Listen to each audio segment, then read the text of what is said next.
सब्जी बनाना, कोई कपड़ा बुनना, कोई सिलाई करना, जितने भी हम उद्यम व्यवसाय करते हैं उनकी हमें जानकारी किसी न किसी से लेनी पड़ती है। तो इसलिए इस जीव को कहा है कि अरे नादान किस भूल में है, ये कैसी मूर्खता भरी आपकी जिंदगी है कि तुमने गुरु की खोज नहीं की अब तक। और गुरु जब मिल जाता है तो उसका समझो जीवन संवर जाता है, जीवन संवर जाता है।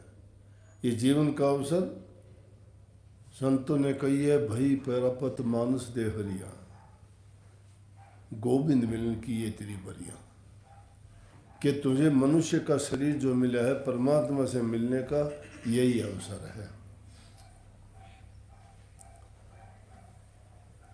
अगर गुरु नहीं मिलता तो हम जो है दुनियादारी के झूठे झमेले हैं उनमें फंसे रहते, कुछ का कुछ मानते रहते, अपनी मान्यताओं को ही हम मानते हैं, दूसरे की कही बात नहीं मानते। लेकिन हमारी ज्ञान, हमारी बुद्धि, हमारी समझ सिर्फ हमारे तक सीमित है, हमारे स्वार्थ तक। स्वार्थ का मतलब बुरा ना मानना, हमारी ज़रूरतों को ही स्वार्थ कहते हैं हम। जिसकी जो ज़रूरत है वो उसका स्वार्थ है, खुद के हित के लिए है। लेकिन भक्ति जो है वो परमार्थ है, किसी दूसरे का हित कर देना, उसकी मदद कर देना परोपकार है। तो ये तीन चीज़ हैं, स्वार्थ है, परोपकार और परमार्थ है। परोपकार दूसरे की सहायता करना, मदद करना, ये परोपकार है। ये परोपकार अनेक प्रकार के हो सकते हैं। किसी की तन से सेवा करते हो, किसी के मन से करते हो, किसी की धन से करते हो, किसी को किसी रूप में, किसी को किसी रूप में तुम सुख पहुंचाते हो, कष्टों का निवारण करते हो। तो इंसान जब इन चीज़ों से समझता है कि मैंने किसी का भला किया है तो उसका परिणाम अवश्य भला मिलेगा, मन को सुकून मिलेगा, उसको खुद को भी शांति मिलती है ऐसा करने से। जो शांत चित्त होते हैं वो धैर्यवान भी बन जाते हैं, उनके दिलों में दया भी आती है, वही धर्म के पालक भी बनते हैं, धर्म के मार्ग पर चलते हैं। जिसके दिल में ना दया है, ना धर्म है, ना धैर्य है, ना संयम है, ना त्याग है, ना वो किसी के मददगार है, ना परहित और परोपकार को जानते हैं, वो जीवन तो फिर तो पशु के तुल्य है। अपना अपना जिंदगी ये जीने का कार्य तो सभी जीव पूरा करते हैं, चाहे वो कैसे भी हैं। लेकिन जो परहित के लिए जीता है उसका जीवन मानो। लेकिन परहित और परोपकार से आगे जब निकलोगे ना, जब पता लगेगा कि इस दुनिया के, इस काल और माया के देश में जो प्रपंच रचा गया है और उसमें जीव इतना भरमा हुआ, भटका हुआ है, उससे निकलने का ये प्रयास करता है, तो वो गुरु के माध्यम से, गुरु के रास्ते से, गुरु के ज्ञान से ही किया जा सकता है। गुरु जिस जीव को नहीं मिलता, गुरु नहीं मिलता, दो अक्षर की हम तो विद्या भी नहीं समझते। गुरु नहीं मिलता तो कोई रास्ता भी नहीं बता सकता, किस रास्ते कहाँ जाओगे। स्वामी जी महाराज के समय की बात है, स्वामी जी महाराज अपने कमरे में बैठे हुए थे। हजूर महाराज जी जो गद्दी के दूसरे गुरु थे, राय बहादुर शालिग्राम जी, पास बैठे हुए सेवा कर रहे थे। तो उनके कमरे में उड़ती हुई चिड़िया आ गई और वो कमरे में इधर उधर उड़ने लगी, क्योंकि बाहर निकलने का उसको रास्ता नहीं मिल रहा था। दरवाज़ा बंद कर लिया था तो उसको रास्ता नहीं मिल रहा था, तो कभी इधर कभी उधर। तो स्वामी जी हजूर महाराज जी उठे और उन्होंने दरवाज़ा खोल दिया। दरवाज़ा खोलने के बाद चिड़िया बाहर निकल गई। चिड़िया बाहर निकल गई तो स्वामी जी महाराज कहने लगे कह रहा है शालिग्राम, तुमने अब इसके गुरु का काम किया, इस चिड़िया के लिए तुमने गुरु का काम किया, रास्ता खोल दिया और स्वतंत्र होगी। इसी पर शिक्षा बहुत बड़ी है। इस जीव इसी प्रकार से इस अकाल की जेल में बंद है, घूमता है फिरता है, सारी चीज़ें हैं इस संसार में, सभी वस्तु किसी चीज़ की कमी नहीं है। जैसे बनिए की हाट में सब सौदा होता है, तुम दुकानदार हो, उसमें जाके देखो जो चीज़ मांगोगे मिलेगा कि नहीं पंसारी की हाट पे। इसी प्रकार से दुनियादारी में सब प्रकार का सामान है, जो जैसा लेना चाहता है उसको वैसा ही मिल जाएगा। समझवान और बुद्धिमान ज्ञानवान जो हैं वो गुरु की हाट पर जाएंगे और वहाँ से उस सौदे की खरीद करेंगे, जिसके कारण उसको लाभ ही लाभ होगा, किसी प्रकार की हानि नहीं होती। लेकिन मूर्ख आदमी जो है वो जमा पूंजी को ही खो के चले जाएंगे, क्योंकि वो जो लेके आए थे उस धन से कोई बड़ा काम नहीं कर पाए, अच्छा व्यवसाय नहीं कर पाए। तो दुनिया में के सबसे सच्चा सौदा, अच्छा व्यवसाय क्या है? गुरु के पास जाके गुरु भक्ति सीखना और नाम भक्ति करना। सेवा भक्ति, प्रेमा भक्ति, नाम भक्ति गुरु भक्ति से मिलेगी। सेवा का स्वरूप गुरु बताता है, किस सेवा से आपको क्या। क्यों कही कि गुरु बिन माला फेरते, गुरु बिन देते दान, गुरु बिन दान हराम है, देखो वेद पुराण।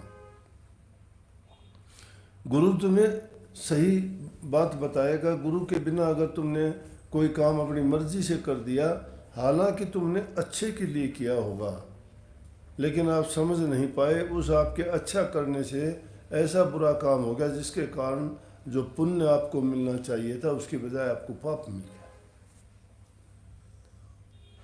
कैसे? एक समय की बात, किसी सेठ साहूकार का मकान था, उसके पीछे गरीब आदमी का मकान था।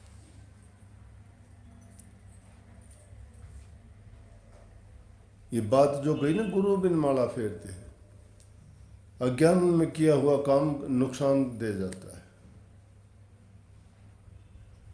गुरु के बिना पूछे कि दान कैसा किया जाए, तुमने क्या दान किया, उस दान से किसी ने दान कर दिया किसी कसाई को, उसने जाके उस तुम पैसे का दान किया तुमने, या और कोई चीज़ का किया, और उससे उसने कोई गलत काम किया, तो उस गलत काम का जो पाप हुआ उस पाप के भागीदार बन गए, पुण्य नहीं हुआ। आजकल देखते हैं, आप अच्छे के लिए चोगा लेके जाते हो, पक्षियों को डालने के लिए सड़क पे डाल दिया, पक्षी आके वो तो उसके लालच में बेचारे उसको चुगना शुरू करते हैं। कोई गाड़ी आई और उसके नीचे वो पक्षी आ गया, पाप हुआ कि नहीं हुआ?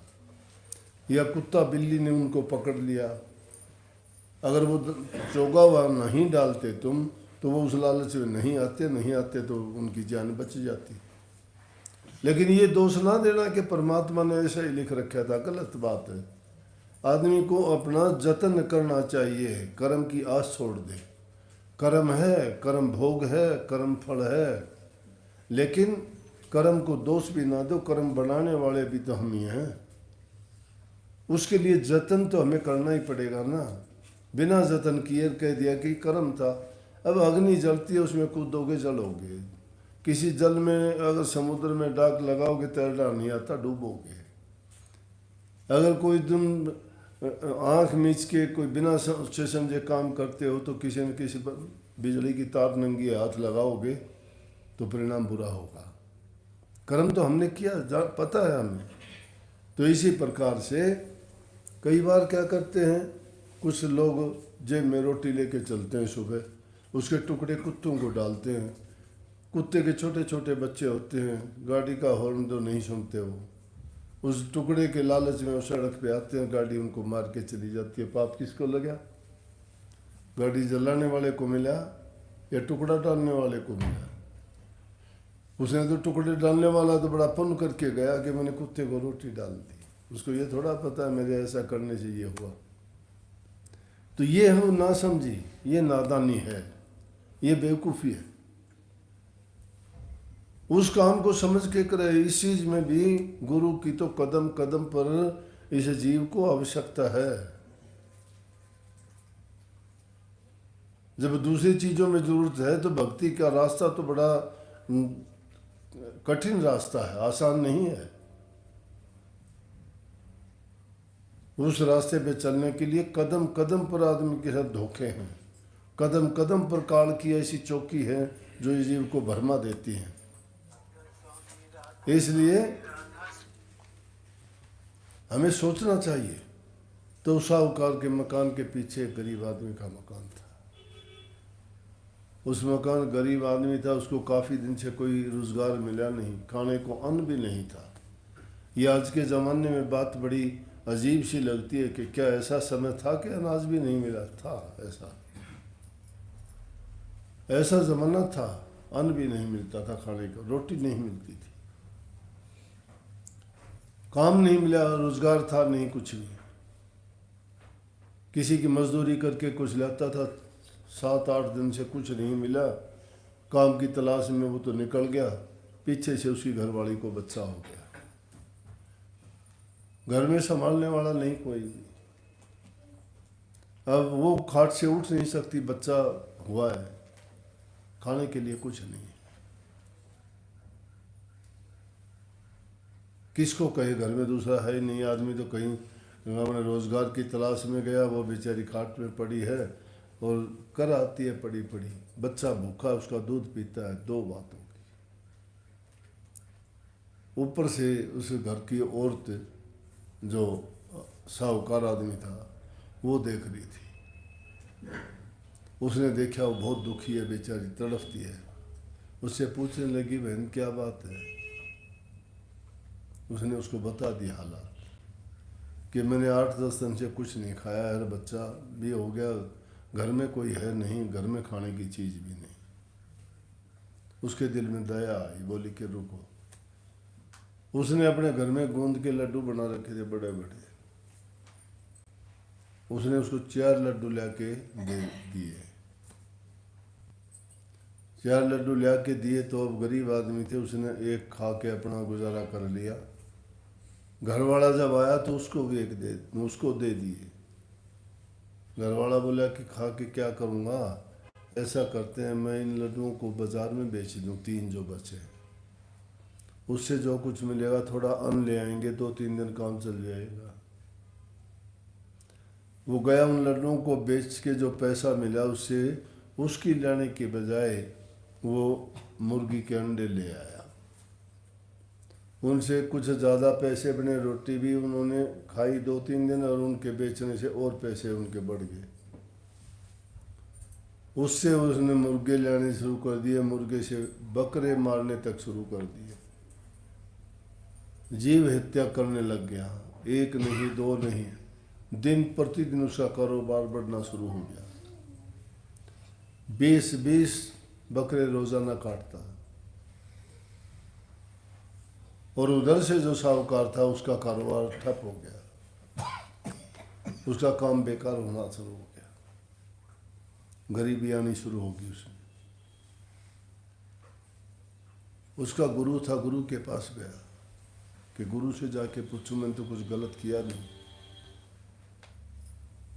लेकिन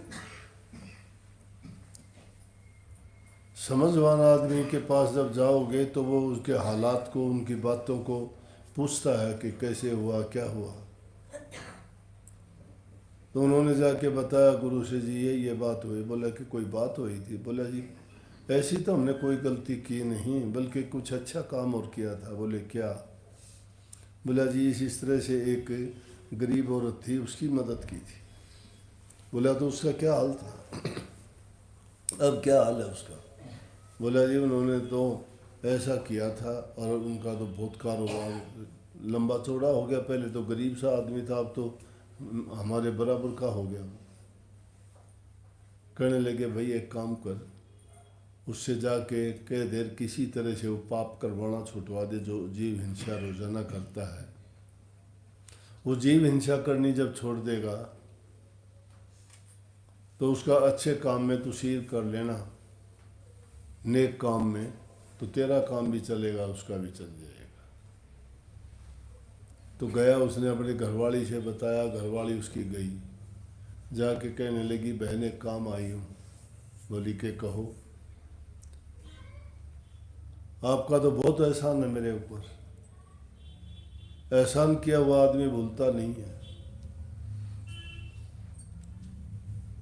इंसान तो भूल जाता है, जीव जंतु पशु पक्षी भी नहीं भूलते।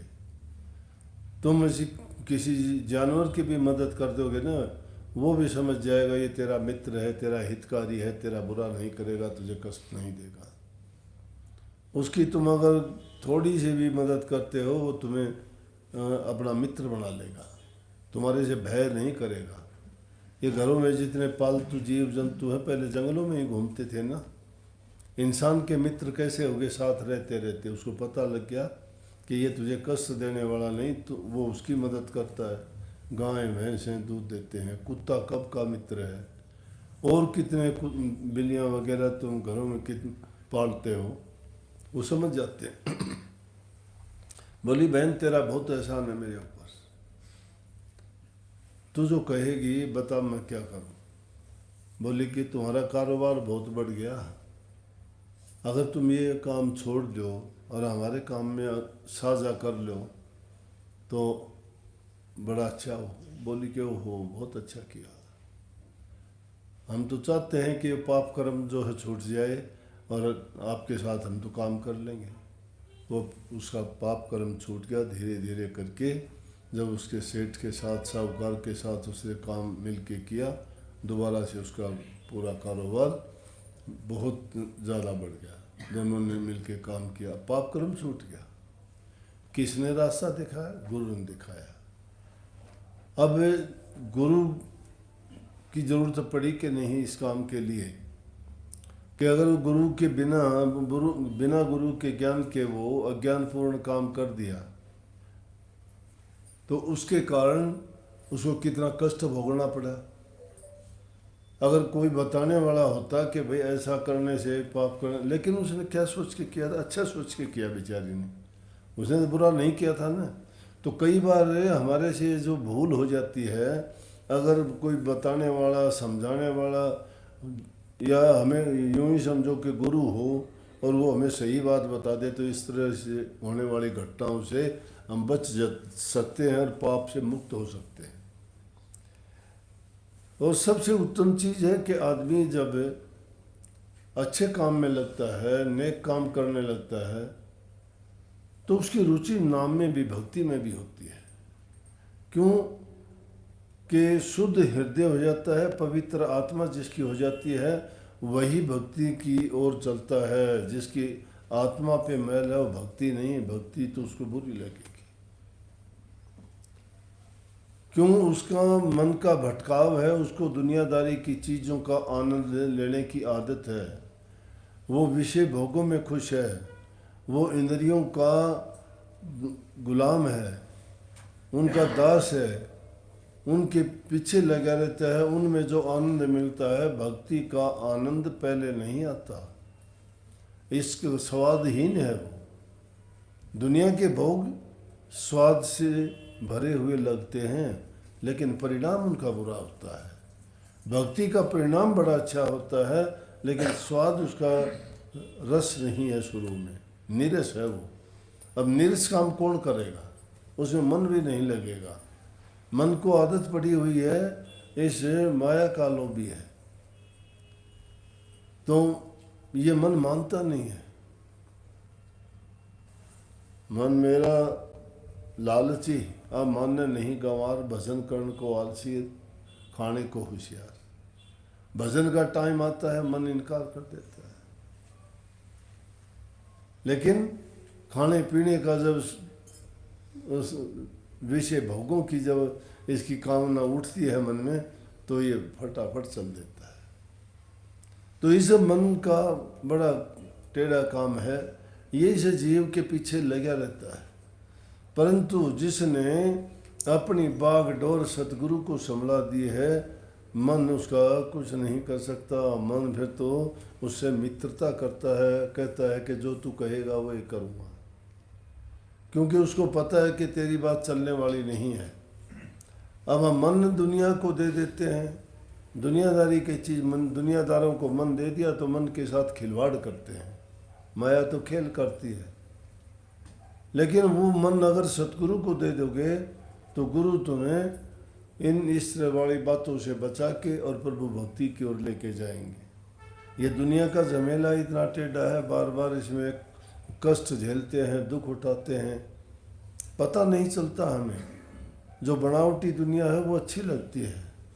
ये जो बाहर की दुनिया के हम देखते हैं हालात, ये चंद रोज के चोचले हैं।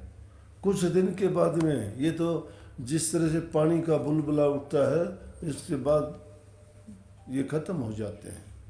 जिस तरह से सुबह का सूर्य उदय होते ही रात का अंधेरा गायब हो जाता है, तो ये चीज़ें भी कुछ दिन के बाद में ख़त्म हो जाती हैं। इंसान को भूल और पछतावा जब होता है, जब समय गुजर जाता है और उस वक्त में जब कुछ करने लायक वो नहीं रहता, फिर कहता है कि ओह, मैंने बड़ा कीमती समय जो है अपना बेकार खो दिया, गंवा दिया। तो उसके लिए कहने कि अब पछताए क्या होता है जब चिड़िया चुग गई खेत। परंतु समय रहते हुए अगर हम संभल जाएं और अपने मन को नेक काम में लगा दें, गुरु भक्ति में लगाएं, सेवा भक्ति में लगाएं, या जो भी चीज़ हम नेकी की तरफ हमें लेके जाती है उन कामों में लगें, तो मैं कहता हूँ कि उसके करने से आपको वो खुशी मिलेगी कि जो आपको दूसरी चीज़ों में नहीं मिलती। लेकिन उसकी एक बार शुरुआत होनी चाहिए। दूसरे का हित करके जब तुम्हें खुशी मिलेगी, वो तुम्हारे हित के में नहीं मिलेगी। और जो दूसरे का हित करता है उसको अपना हित करने की ज़रूरत नहीं पड़ती।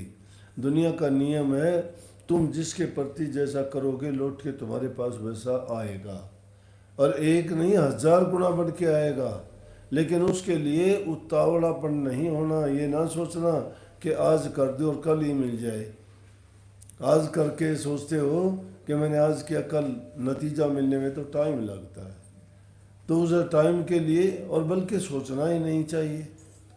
भगत लोग तो कभी कामना नहीं करते। कामना, भक्ति कामना रहित है। अगर कामना तुम्हारी लगी हुई है, इच्छा तुम्हारी है, तो इच्छित फल पाने के लिए करते हो तुम तो। लेकिन भक्ति में इच्छा कोई नहीं करता। भक्त लोगों की इच्छा नहीं होती। सतगुरु के पास वो ताकत है। वो ब्रह्मा जी ने चारों वेद रचे, और चारों वेद रचने के बाद में जो शाही दी गई थी वो शाही बच गई। जो बाकी शाही बची उसका क्या करूं? लेके परमात्मा के पास गए कि प्रभु शाही बच गई, इसका मैं क्या करूं? बोले ये शाही संतों को दे। कर्म जो मिट नहीं सकता, लेकिन सतगुरु को जो सेवा दी गई, वो शाही दी गई, उससे वो कर्म लिख भी सकते हैं, मिट भी सकते हैं और बना भी सकते हैं। ब्रह्मा जी ने जिस तरह से बना दिया, इसी प्रकार से प्रभु का दिया हुआ वरदान है ये। संतों के पास जो जीव चला जाता है, सच्चे मन से जाता है और शुद्ध भावना से जाता है, तो उनके पास वो शाही है। तुम्हारे कर्म को बदल भी सकते हैं, लिख भी सकते हैं और उसको मिट भी सकते हैं, मिटा भी सकते हैं। जीव का विश्वास होना चाहिए। विश्वास हमारा खुद पे ही नहीं है। खुद पे अगर विश्वास हो तो हम दूसरे पर भी विश्वास कर लेंगे। जिसके मन में कपट है, दूसरे को सोचता है कपटी है ये। खुद झूठा है, दूसरे कहेगा झूठा है ये। हम तो अपनी कम चिंता, दूसरों की ज़्यादा चिंता करते हैं। दूसरे का बोलचाल, दूसरे का रहन सहन, दूसरे के तौर तरीके, उनके जीवन के बारे में आलोचनाओं में फंसे रहते हैं। अरे तुझे पराई क्या पड़ी, अपनी आप नमेड़ अपना आपा देखिए ना। औरों की चिंता करने बजाय खुद की चिंता कर लीजिए, वही बहुत है। वो चिंता नहीं करते, उसके लिए चिंतन करना चाहिए हमें। चिंता करने से तो बिगाड़ होगा। अपनी परवाह करो ना कि मैं क्या कर रहा हूँ। कभी ये भी सोचा करो कि मेरे करने से किसी को दुख कष्ट तो नहीं है। क्या मैं करता हूँ वो सही है कि गलत है?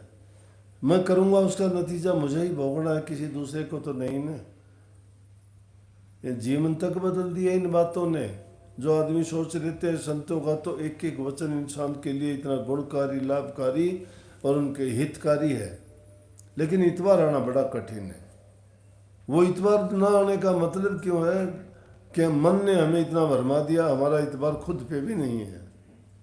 अगर खुद हम भरोसा कर लें तो मैं कहता हूँ जो भी तुम चाहोगे वही चीज़ हो जाएगी। ताकत इंसान के पास है। सतगुरु तुम्हें क्या देता है? शक्ति देता है, तुम्हारे अंदर सोई हुई शक्ति को जगाता है। इंसान अपनी शक्ति को भूला हुआ है। प्रभु ने सारे गुण दिए हैं, उन गुणों का उपयोग प्रयोग ना करे तो प्रभु क्या करे? सब चीज़ों से इसको दे के भरपूर करके भेजा है कि जैसा तू करेगा वैसा हो जाएगा। इसलिए आज़ादी है सबकी। कोई पाप करता है, कोई पुण्य करता है, कोई भक्ति करता है, कोई दान करता है, कोई क्या अलग अलग जो भी उसके मन में आता है वो करता है और वो कर लेता है वैसा ही काम, क्योंकि उसके पास वो शक्ति है। परंतु उस शक्ति से भक्ति का काम करता तो इसका जीवन संवर जाता। सत्संग की ये महिमा है, इसलिए सत्संग किया करो। सत्संग दूसरे के लिए नहीं, अपने लिए किया करो। सत्संग हम दूसरे के लिए नहीं करते, मैं तो अपने लिए किया करता हूँ। आपको जो बताता हूँ मैं अपने ऊपर सबसे पहले लागू करता हूँ। जो हम खुद नहीं मानेंगे आपको कैसे मना देंगे? एक औरत थी, एक महात्मा के पास गई। महात्मा के पास जाके कहने लगी, महात्मा जी ये बच्चा गुड़ बहुत खाता है। बोले अच्छा, इसको फिर लेके आना। 2-4 दिन के बाद फिर लेके गई। जैसे आप लोग कह देते हो ना, बच्चा टॉफ़ी बहुत खाता है जी, ये दांत खराब हो गए, टॉफ़ी चॉकलेट बहुत खाता है।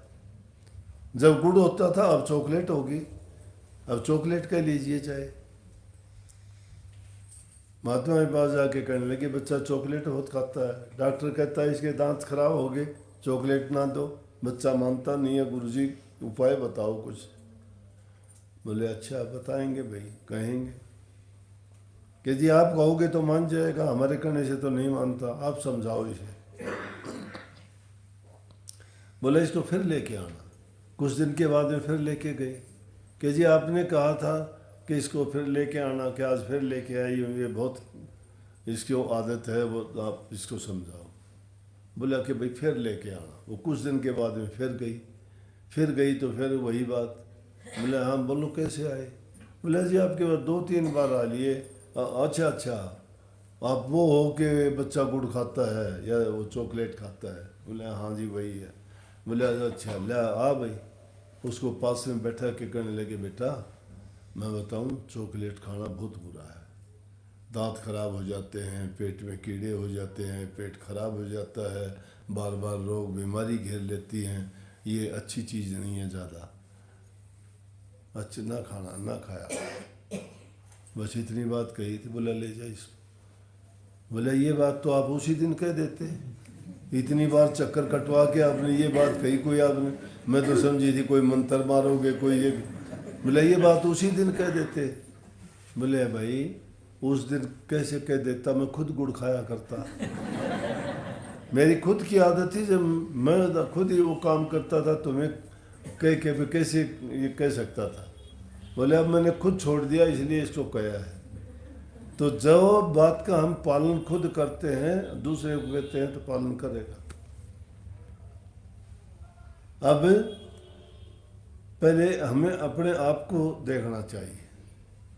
अपने आप को जब सुधार लेंगे तो दूसरे को सुधारने की जरूरत नहीं। घरों में हालात क्यों बिगड़ते हैं आपके? घरों में हालात बिगड़ने का कारण यही है। माँ बाप का झगड़ा होता है, बच्चे देखते हैं। उनकी माँ उनके पिताजी के सामने झूठ बोलती है, उन बच्चों को पता लग गया झूठ बोलती है, बच्चे झूठ बोल लेंगे। माँ जाती है कहीं और कुछ करने के लिए और बच्चों से कह देती है तेरा पापा आए तो उसको ये कह देना, बताना नहीं। बच्चा जब उसकी नहीं बताएगा तो कल को वो खुद करेगा, वो कैसे बता देगा माँ को? हमने उसको झूठ बोलना सिखा दिया। हमें पता भी नहीं लगेगा कि हमने सिखा दिया, लेकिन उसने सीख लिया, गुप्त रूप से उसने सीख लिया। जो घरों में तुम अच्छी बात करोगे, बच्चों को अच्छे संस्कार दोगे, तो पहले अपने आप शुद्ध और पवित्र और अच्छे बनोगे तो ही वो सीख सकते हैं। तुम्हारे घरों में सत्संग है, सत्संग होता है तुम्हारे बच्चों से भी तुम्हें सत्संग के जो बातें हैं उन वो प्रमाणित होनी चाहिए। सत्संगियों के बच्चे स्कूल में जाते हैं, दूसरे बच्चे देख के कह देते हैं। उनसे घरों में जो अच्छी शिक्षा लेके जाते हैं वो वहाँ जाके भी गुरु की बात करते हैं, सत्संग की बात करते हैं, महात्माओं की बात करते हैं, तो सुनने वालों को पता लग जाता है कि ये किसी ऐसे परिवार से संबंध रखता है कि जिससे इनके घर में सत्संग है, गुरुओं का आना जाना है, प्रभु की भक्ति है और ये बड़े नेक इंसान हैं और इनमें कोई बुरी आदत नहीं है। जिन घरों में शराब, कबाब, मांस, मछली, अंडे खाते हो, बुराइयां, निंदा, चुगलियां होती हैं, झूठ बोल देते हो, पत्नी पति का झगड़ा रहता है, बहू सास की इज्जत कदर नहीं करती, उनकी सेवा नहीं करती, उनसे जवान से मीठा नहीं बोलती, तो बच्चे सीख के वैसे ही हो जाते हैं। तो जिनके मन में शांति नहीं, घर में सुख चैन नहीं, आपस में झूठ कपट का सिलसिला चलता रहता है, तो भक्ति कहाँ से होगी? जहाँ सम्मति वहाँ सुख नाना, जहाँ कुमति वहाँ दुख विदाना। जहाँ सुमति है, जहाँ अच्छे विचार हैं, वहाँ अनेक प्रकार के सुख ही सुख हैं। जिस घर में प्रेम है उस घर में शांति भी होगी, उस घर में काम कारोबार करोगे कभी टोटा नहीं आ सकता, लक्ष्मी वास करेगी उस घर में। आपस में झगड़ा रहता है, झूठ कपट बेईमानी होती है, उस घर में लक्ष्मी वास छोड़ देगी, वहाँ तो लक्ष्मण आके कूदेगा, समझ गए? उसमें तो नरक जैसा काम हो जाएगा। और जिन घरों में सुख शांति समृद्धि खुशहाली है वो समृद्ध जैसा घर है। इसलिए अपने जीवन को सुंदर और अच्छा बनाने के लिए विचार शुद्ध रखो, घरों में प्यार प्रेम रखो, बूढ़े बुजुर्ग की सेवा कदर करो, अच्छे गुणों को अपनाओ, बुराइयों को छोड़ो। ये गुण जब हम में आ जाएंगे, भक्ति इससे अलग कुछ नहीं है, कोई जादू नहीं है भक्ति, यही जादू है भक्ति का। ये गुण जिस इंसान में आ गए वो आदमी अपने आप ही सुखी रहेगा, वो हालात को भी समझ जाएगा, वो दुख में दुखी नहीं होगा, सुख में ज़्यादा सुखी नहीं होगा, उसको पता है परमात्मा को दोष नहीं देगा वो। इसलिए और फिर तो कहना ही क्या है कि इतने गुण आने के बाद में वो आदमी, उसको भक्ति ही प्यारी लगेगी। उनके घरों में तो गुरुओं का आना जाना, सत्संग का होना, नेक काम करना, दान पुण्य में नीत होना और पुण्य के कार्य करने में वो अग्रणी होकर काम जो करेंगे तो उनका फल भी उनको उसी प्रकार से उतना ही अच्छा मिलता जाएगा और उनका जीवन सुखी होगा। तो बहुत बहुत आशीर्वाद आपको सबको, मालिक कृपा रखे। रोज़ाना सत्संग किया करो, सारी काम करते हुए नाम को कभी मत भूला करो। नाम के बिना तुम्हारा जीवन कभी नहीं सुधर सकता। नाम भक्ति क्या है? वो तुम्हें बुराइयों से बचाता है, प्रभु की याद दिलाता है, उससे हृदय मन पवित्र तुम्हारा शुद्ध होता है। इसीलिए संतों ने कही कि सांस सांस में नाम सुमर और व्यर्था सांस न खोए, क्या जाने इस सांस का आवण हो ना होए। भरोसा नहीं है जिंदगी का कितने दिन की है, लेकिन उस सांस की कीमत है, एक एक सांस की। कही है कि सुन रे अनजान तेरा हो तो बहुत नुकसान, छोड़ निज नाम कहाँ फिक्र करे माल की, बड़े बड़े छत्रधारी तेजवंत रूप भारी, गए छोड़ छोड़ हाथी घोड़े रथ पाल की। 4 दिन का जीवना विचार देख लाभहान, होएगा हैरान जब हाक पड़े काल की। हैरानी जब होगी जब काल सिराने आके खड़ा हो जाएगा। इसलिए इस जीवन का महत्व समझो, एक एक सांस की कीमत लाख लाख लाल के बराबर कही गई है। इसको व्यर्था ना खो। उस जो आज सांस हमने ले लिया मुड़ के दोबारा आने वाला नहीं। ये घड़ी, ये पल, ये समय दोबारा नहीं आएगा। साल बदल जाएगा, हफ्ते का दिन वही मिल जाएगा, तारीख वही मिल जाएगी, लेकिन ये हालात, ये चेहरे, ये हम इंसान सब नहीं मिल पाएंगे। ये चले जाएंगे, आने जाने वाली चीज़ है ये। इसलिए उस जब ये पता है कि कण कण करके हमारी जिंदगी बीती जाने लग रही है, और वो भी व्यर्था। व्यर्था कैसे? कि प्रभु की भक्ति के नाम के बिना। इसलिए सबसे मुख्य चीज़ है नाम का सुमरण करना, उसका चिंतन करना, हर समय उठते बैठते